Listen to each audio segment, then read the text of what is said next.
Hi everyone, welcome back to the FAR classes of USCPA. In this particular video, which is 7th part of ASC 606, please go through part 1 to 6 before jumping into it, right? So in this video, I'll be walking you through in detail about long-term contract, right? How to recognize the revenue for them, contract cost, contract assets, contract liability, everything about the long-term contract. So let's dive into to understand more in detail.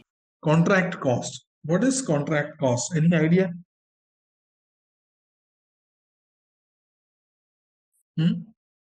Kind of a pre-sales cost. Say that again. Kind of Pre-sales cost. pre-sale cost. Like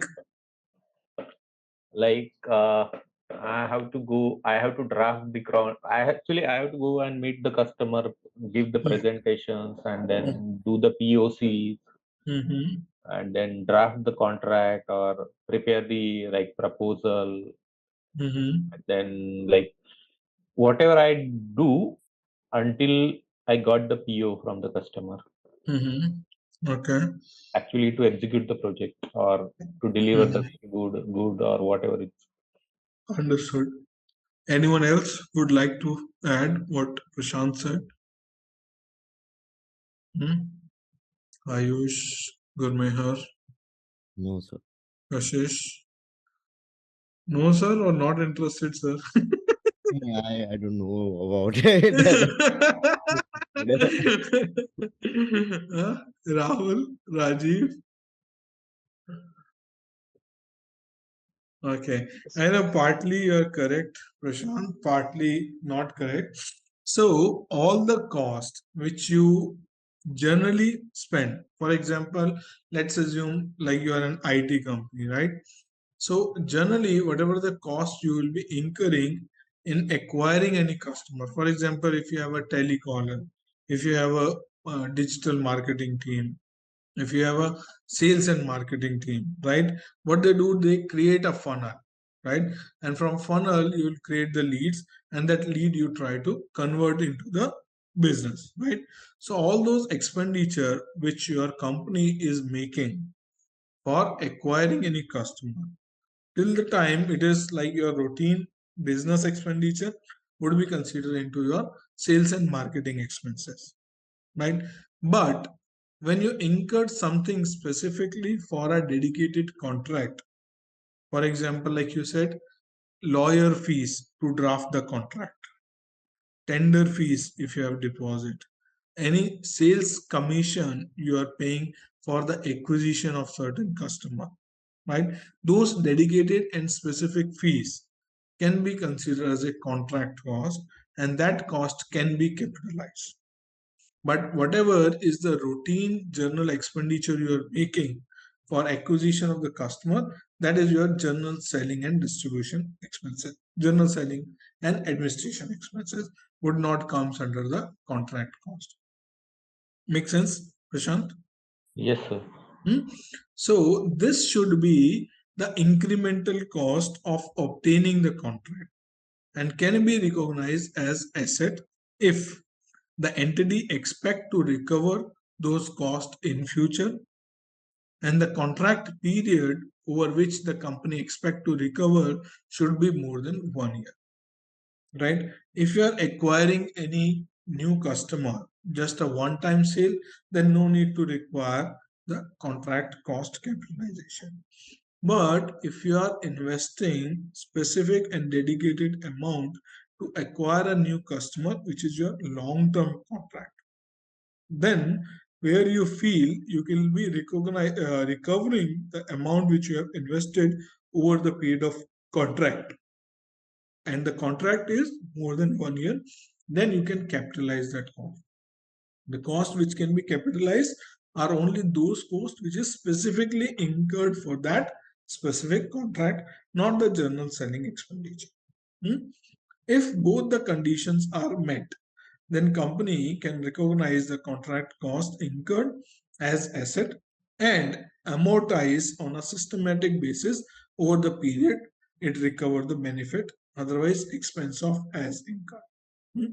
So first thing is whether you can capitalize the contract cost or not. The answer is yes, only if it meets both the criteria.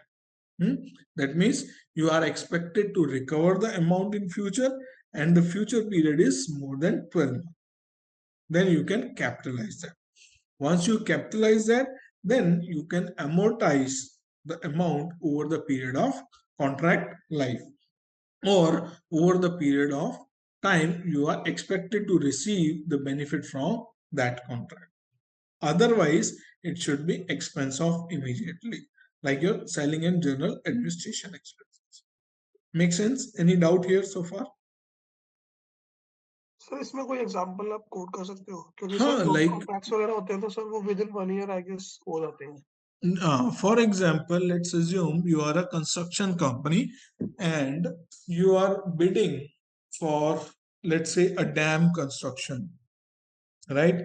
And for that, you have hired three professionals. One is who will be doing your financial due diligence, second, who will be doing your performance due diligence, and third, who will be drafting the contract, legal, right?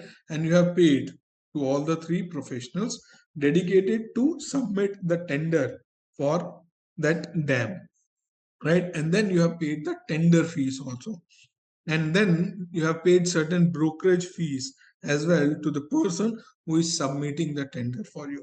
So all this cost which you have incurred is toward the tender of that dam, right? And once you win that tender, let's assume that tender is for 3 years. In 3 years, you need to construct the dam.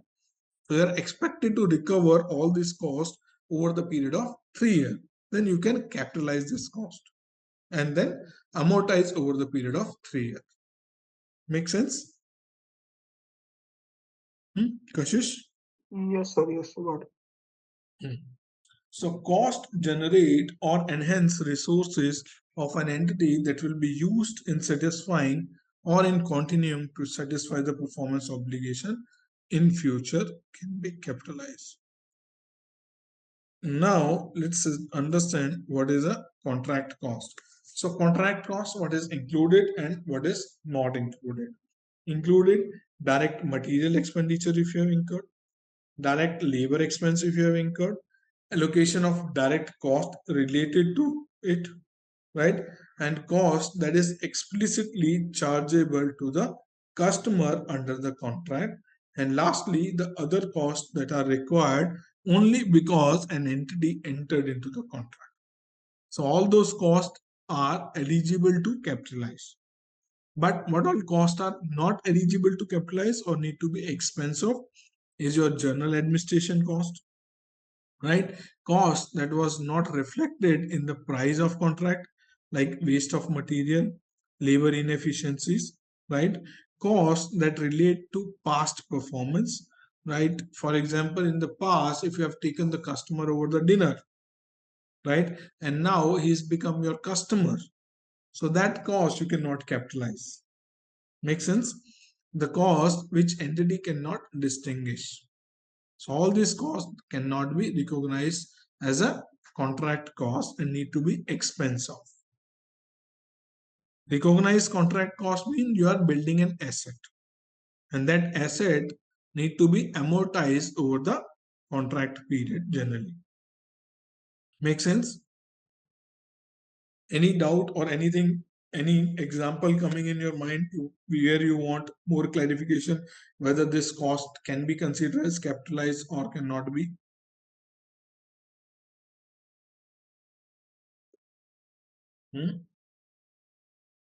So far so good? Yes, sir. Okay. So next is impairment loss on the contract cost capitalized to the extent that the carrying amount of an asset recognized exceed the remaining amount of consideration that the entity expect to receive in exchange of goods and services to which the asset relate minus the cost that relate directly to providing those goods and services. What it means, like same way, what is impairment loss? Any idea? Any idea what is impairment loss is all about? Sir, other than in terms of an asset impairment loss is something beyond depreciation. It's a value loss basically, which Mm-hmm. we recognize at a point in time after considering the sale value and everything. That an asset after depreciation is like at has a WDV of 80 rupees, but when we say it is not giving in the future, it would not be giving that much of value to us as a company who is using that asset, and we calculate the impairment loss, that this is the value which we will get in future, like only 60 rupees. So the difference between 80 and 60 would be is recognized as an impairment loss. Absolutely true. So if I simplify what Ayush says, like present value of the future cash inflow from that asset is less than the book value of that asset, then you need to recognize the impairment loss. How much impairment loss? Book value minus the present value of future cash inflows you are expecting from that asset. Let's assume you have a book value of the asset of $10,000 and you are expecting to receive future cash inflow present value of $8,000. So in this case, 10,000 minus 8,000, 2,000 loss is impairment loss. Same is what they are saying here. If you have a contract asset of, let's assume, $10,000, and in future for which you have invested this money of that contract, and your expected income or expected net cash inflow is $8,000, then you need to recognize the impairment loss on the contract asset immediately. That's what it means in a very simplified words. Make sense, everyone? Gurmehar, Kashish, Prashant. Yes, sir. Sir कोई example देके एक बार थोड़ा clear. Yeah, for example, like for this dam contract, let's continue with that example. You have invested, let's assume, $20,000 on legal fees or professional fees, tender fees, and everything, right? And you got the contract, right? So after 1 year, it come to your attention that contract, let's assume, is for 4 year, like 4 year contract, and you have invested $20,000.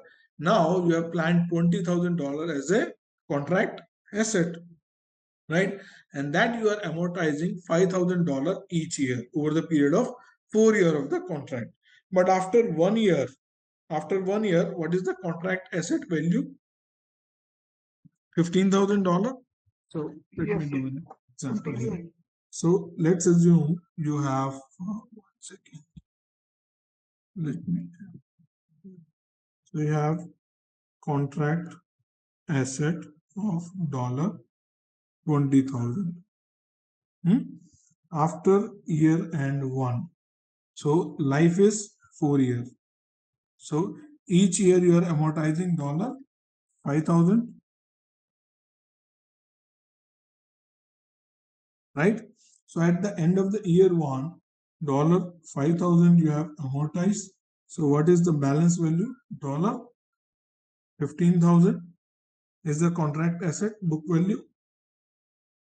Yes, Kashish? Yes, sir. Sir वो Now, 4 years के बाद तो automatically पूरा ही हो जाएगा ना हाँ, sorry. Sir 4 years के बाद तो ऑटोमेटिकली वो पूरा ही हो जाएगा So let's stop here at year end 1. So at year end 1, your remaining estimated net cash inflow from the contract is, let's assume, $10,000. Net cash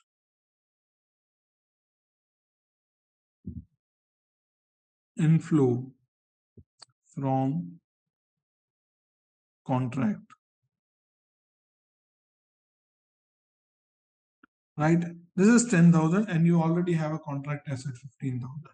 That means the difference between these two, you will not be going to recognize, right? You will not be going to recover. So this $5,000 is your impairment loss, which you need to book on 1st January year 2, as and when you got to know about it. Make sense? Yes, sir. Got it. Kashish, the thing is that if in future net benefit is less than the book value of the contract asset, then the differential amount you need to recognize as impairment loss. Make sense? Sir ऐसे तो every year ही sir वो amortization Yes, value जो है वो every कम year. होती रहेगी Yes. Every और year. Sir वो उतना ही impairment जो है हमारा बढ़ता रहेगा. Yes, impairment loss need to be assessed at each balance sheet date. ठीक है सर, ठीक है, got it. Ayush, Gurmehar, So we agree. Prashant, everyone good? Yes, sir. Sir, a contract asset means like whatever we spend to get the contract, right? Yes, that's what we discussed.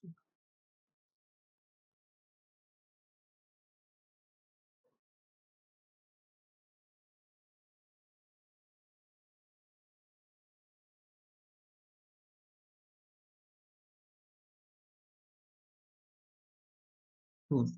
So, impairment loss also we have discussed. Now coming to contract liability. So we have discussed so far the concept of contract asset. Now coming to the contract liability. What is contract liability?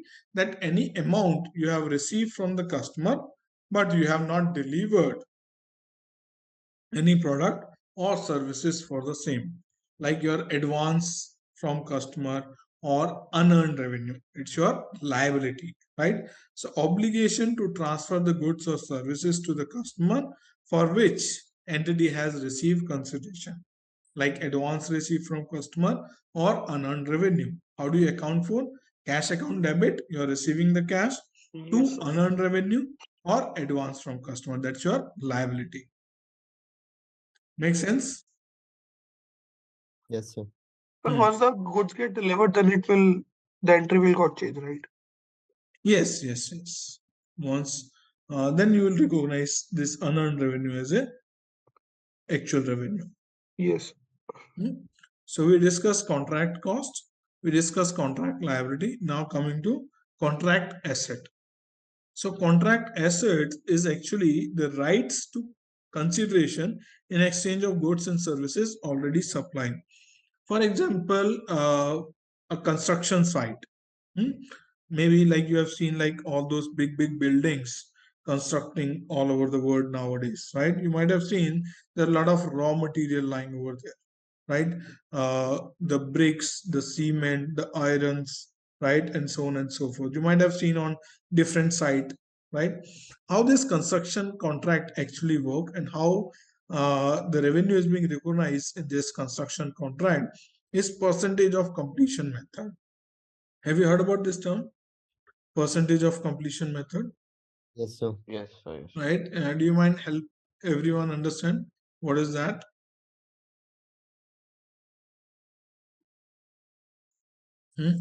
Ayush?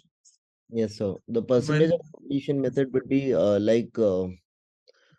how much we have completed the project. We recognize revenue, or the cost basis that, like the total contract value is suppose say $1,000, and we have done phase one, and we had decided that we will be receiving out of those $1,000 $500, or in terms of cost, that much of the cost we have incurred. So 500 divided by 1,000, we calculate the percentage and then apply it to the revenue amount to recognize how much is the receivable now. That is percentage of completion, or we should talk in terms of cost rather than like $1,000 is the total cost to be spent on a particular project.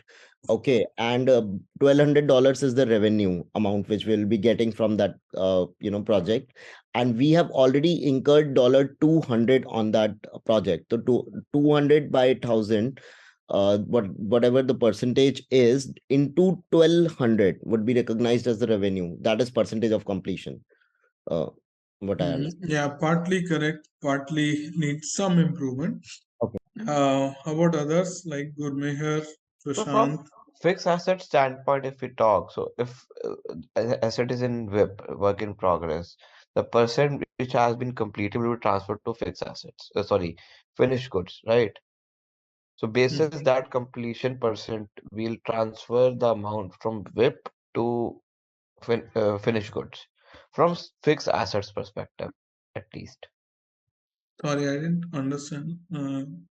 So if Says- we are talking from the asset standpoint, if an asset is in work in progress, we'll recognize that in work in progress account, right? And basis the completion percent of that asset, will transfer the amount to finished goods, basically, Mhm. category, basis that Mhm. completion of that asset. Mhm. Yeah, yeah, partly correct. Yeah, good man. This a percentage of the work completed during that period, basically. Mm-hmm. Yep.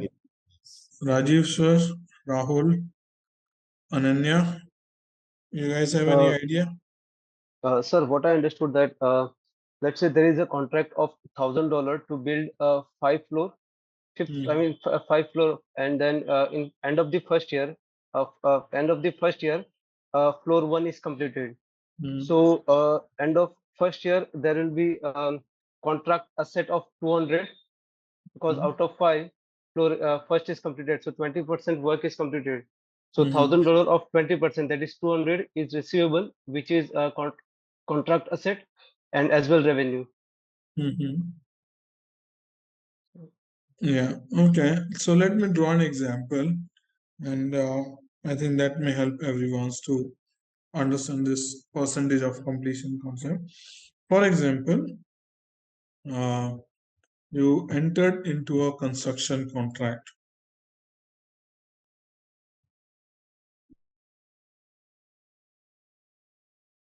right? Let's assume the value is $300,000, right? Construction contract. Time is, let's say, 3 years, right? And then the estimated cost, let's assume $210,000. And now in year one, percentage completion.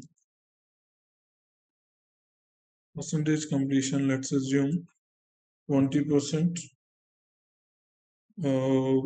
60%, and 100%.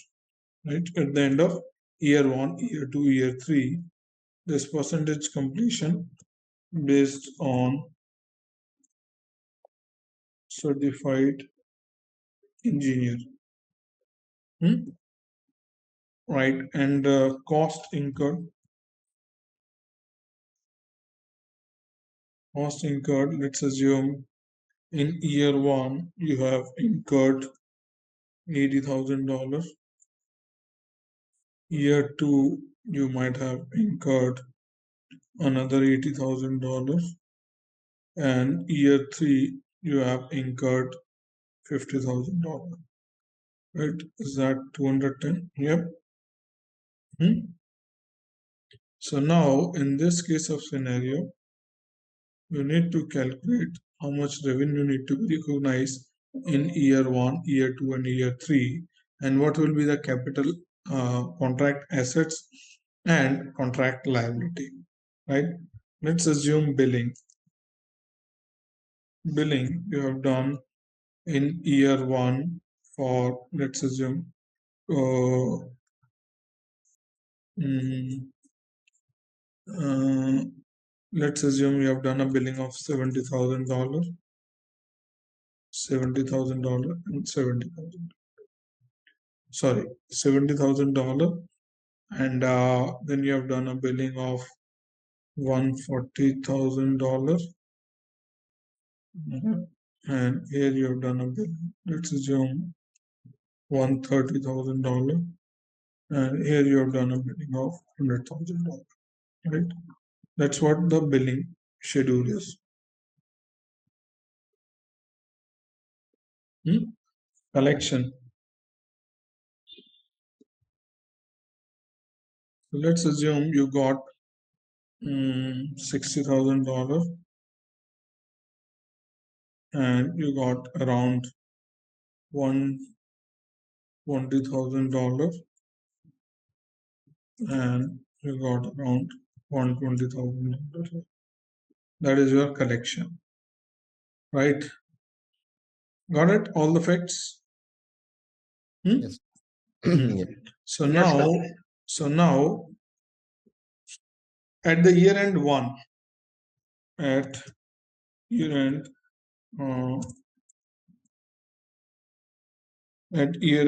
you need to identify what is the what is revenue, need to be recognized, what is account receivable, what will be your contract assets, and what will be your contract liability, right? So this is something you need to calculate at the each year end. So how do you calculate that? So in year one, so your percentage of work completed, right? Are you sure saying the cost incurred? Here you need to look at like how much is the percentage of work is completed, and accordingly you need to recognize the revenue. Right? How much is the percentage of work is completed at year one? 60,000, 20%. 20%, right? Plus 20% multiplied by contract price 300,000, 60,000. Right, everyone? Yes, sir. So here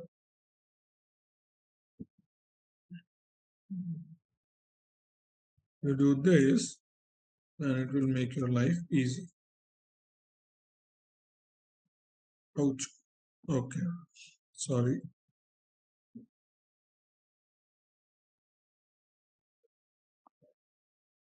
Sir, B should not be fixed here. It should be 40. One second. Let me try some formulas. Okay, yeah. Sir, ये जो है B fixed होगा and E should be the variable. तो वो dollar वाला sign जो है B में correct. So this will be your revenue. Correct. Right? 300,000. Everyone agree? So this will be our revenue. Rajiv, Yes, sir, Rahul, Ananya. Yes, sir. Yes, sir. Yes, sir. Okay. So what is your account receivable? So this is your revenue, and what is your account receivable? It should be 10,000. First year. First year में it would be account receivable would be it should be 0.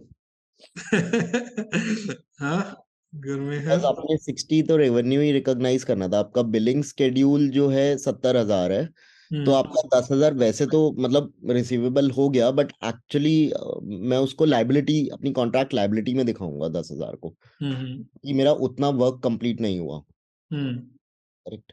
And contract asset मेरा कुछ बने, contract asset मेरा so let's change here, make it 50,000, make it 100,000, and make it 150,000.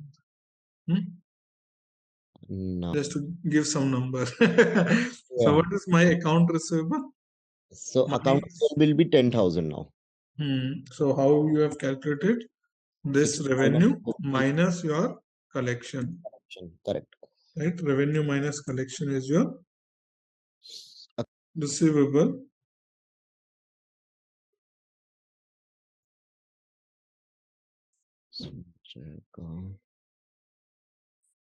plus this one. Right? Right, sir. Make sense, everyone? Sir, 20 आना चाहिए ना year 2. Yes, sir. Year 2 में sir 20 होना चाहिए ना. No, 10 was opening balance also. No? So we are at year end. अच्छा, okay, okay. right? 10 is from opening balance also. So if you see the total billing here is $1,80,000, $180,000. Actual collection is $150,000. So the receivable should be $30,000. Make sense? So Yes. now the question is, what is contract asset?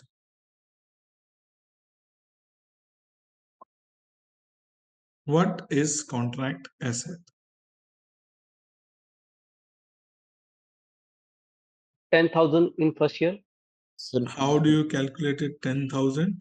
Sir वो तो मेरा जो होगा contract liability हो जाएगा Hmm. 10,000 जो बोल रहे हैं वो, क्योंकि 17,000 Okay, मेरा so you billing, want to go with contract liability first or contract asset first? It should be contract liability ना, क्योंकि मेरी Okay. So बिलिंग्स what के is contract liability? I have not Your still provided that much of service, but I have a billing schedule of that much of amount, which I'll have to deliver the service, and then I should have I would be able to receive that amount. मतलब उतना percentage of completion आया नहीं मेरा उस साल में. So this should be Does that make sense? Contract liability. So you are billing, you have billed for $70,000, but actually revenue need to be recognized for $60,000. So unearned revenue is $10,000 in year 1, and in year 2 unearned revenue is $20,000. Make sense? Yes, sir. Everyone? Sir एक बार दोबारा repeat करना है. So if you see, like your billing schedule says, you need to bill $70,000, right? But actually the work completion is for 60,000, which you need to recognize. Actual, you can say work completed is for 60,000, but you have raised the bill for 70,000. So $10,000 is advance from customer or unearned revenue, right, Kashish? Yes, sir. So difference between these two, the billing, you have raised the bill for 70,000, but actually you have so far delivered the material for 60,000. So the difference is 10,000, which is, you can consider either as advance from the customer, or you can consider this as an unearned revenue. Make sense? Sir हमें ना ऊपर जो आपने ये table बनाई है, जैसे इसके अंदर सर एक बार एक चीज और ऐड कर सकते हैं कलेक्शन के नीचे, एडवांस रिसीव्ड, क्योंकि उससे थोड़ा क्लैरिटी रहेगी कि मतलब जो मेरे को लग रहा है कि वो हो गया ना आपका लायबिलिटी हो गई जब That आपके you पास. need to calculate. That you need right, to we are calculating that, but okay maybe I am confused इसमें. So that one we can mention in contract assets. So जो मतलब advance जो आप बता रहे हो वो मतलब लाइन 14 में हम ऐड कर सकते हैं ना?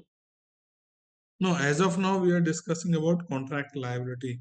So is this clear how this 10,000 is coming? Yes, sir. Right? Yes, Kashish, sir. you also? Kashish, clear to you? Yes, sir. Yes. So basically billing में से हमने revenue को हटाया तो equivalent था. Same is the next year.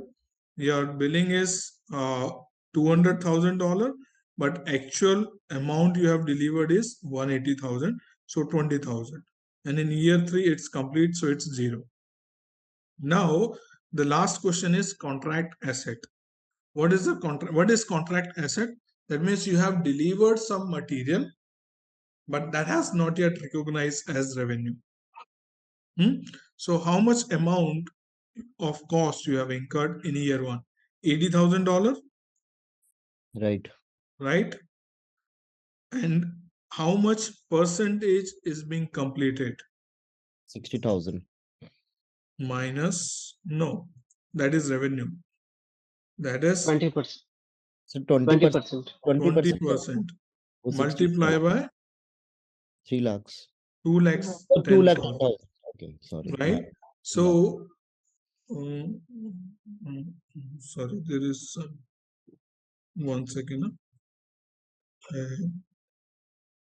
Here it should be C6 multiplied by B5. Yes, sir, 42,000. So the contract asset would be 38,000. How we have calculated contract asset? Actual cost incurred 80,000, minus 20% of 210,000, 210,000. Make sense? Right, sir. Sir इसमें वैसे जो आकाश जो आयुष जो बता रहा था कि हमें एडवांस का भी डालना चाहिए, क्योंकि सर अगर हम अकाउंट रिसीवेबल में देखेंगे, सॉरी अनअर्न्ड रेवेन्यू में भी देखेंगे, तो सर उसमें एडवांस का हमारे पास आना चाहिए। 10,000 तो एडवांस हो गया, तो 20,000 तो वो वैसे रिमेनिंग आ ही रहा है उसमें। Once again, let me fix the formula. See.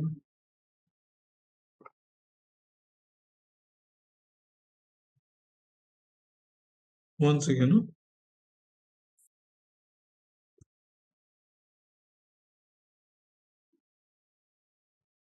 Once again, Kashish, let me fix this formula first.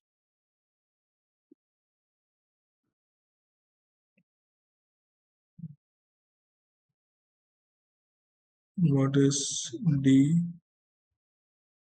as 80,000?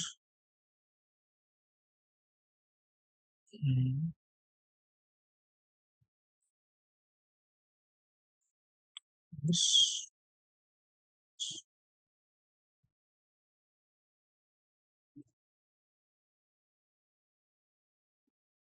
Sir अब ठीक है, ये 34,000 हो गया, उसमें 38 हो गया, इसमें 7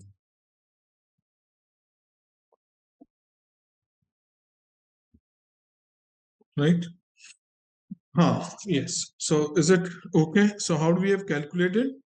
80,000 is the cost I have incurred against the 20% completion of the cost. 20% is 42,000, right? 20% of 210,000. So 80,000 minus 42,000, that is 38,000. I have additional cost incurred, but that has not recognized into the revenue yet. For example, if you see at the construction site, there are a lot of material lying over there, right? Whether it's brick, iron, cement, so on and so forth, right? But everything might not yet be used for the building. So building percentage of completion of building will be less, whereas the cost incurred may be high in the initial years. Make sense? Makes sense. Yes, no? Yes, sir. Yes. Right? Your customer will be paying based on the percentage of completion of the building, not on how much material you have supplied. If you supplied all the material on day one, customer will not going to pay you everything. Make sense? When customer will pay? When he see the construction of the building, when he see the engineer certificate for the construction of the building, right? So there are possibility that you invested more cost, but actual completion is less. So whatever the material you have supplied on the site, that is your work in progress. That is your contract cost. Make sense? एक basic question है, Yes, may be please. हमने यहाँ पे लिखा है कि billing schedule is like 70,000, okay, as per for year 1. That means I billed 70,000 to the customer, right? That as per billing schedule. As per, so I billed 70,000 and customer gave me like 50,000. 50,000, yes. So shouldn't I recognize 70,000 as a revenue? No. You will be recognizing based on percentage of completion. Okay. So I will be like, that is payment term agreed between both of you. So 70,000, so 60,000, how does it come? Like 60,000 is 20% of 300,000. Okay. And so this is the formula. Okay, and I got 50,000, so I put 10,000 as a AR. Account receivable, yes. And this contract asset is 38,000. So why it is 38,000? Like just this 38,000 is actual cost approved is 20%, right? Actual work completion is 20%. 20% of 210,000, that is 42,000, right? Right? Matching concept. So your revenue, you are getting the revenue of 20% of the sales price. So corresponding cost is 20%, right? Revenue is 60,000, 20% of 300,000, 60,000. Cost against that is 20% of 210,000, that is 42,000. So Yes. difference between the actual cost you have incurred and the cost which is being approved is 80,000 minus 42,000, that is 38,000. That is $38,000 worth of inventory is lying at the site. Okay, sir, got it. And this 10,000 is liability because I billed 70. And you I actually billed deliver the for 60. 60,000. Okay, okay, sir, got it. Thank Make you. sense, everyone? ये Excel भेज देना. I'm adding in the contract in the notes itself. No, actually, sir, formula भी पता चल जाएंगे हमको थोड़े से. Got it. So 1 second. Yeah. So here I'll add this example. So heavy हो रहा है आज, पता नहीं क्यों. Okay, let's take a break. No worries. We can take a break over here. It's already 12. So we can take a break. Let's come back at 12:30. Enjoy your tea, coffee. Answer. Okay. Okay, cool. Awesome. Let's take a break over here. Okay.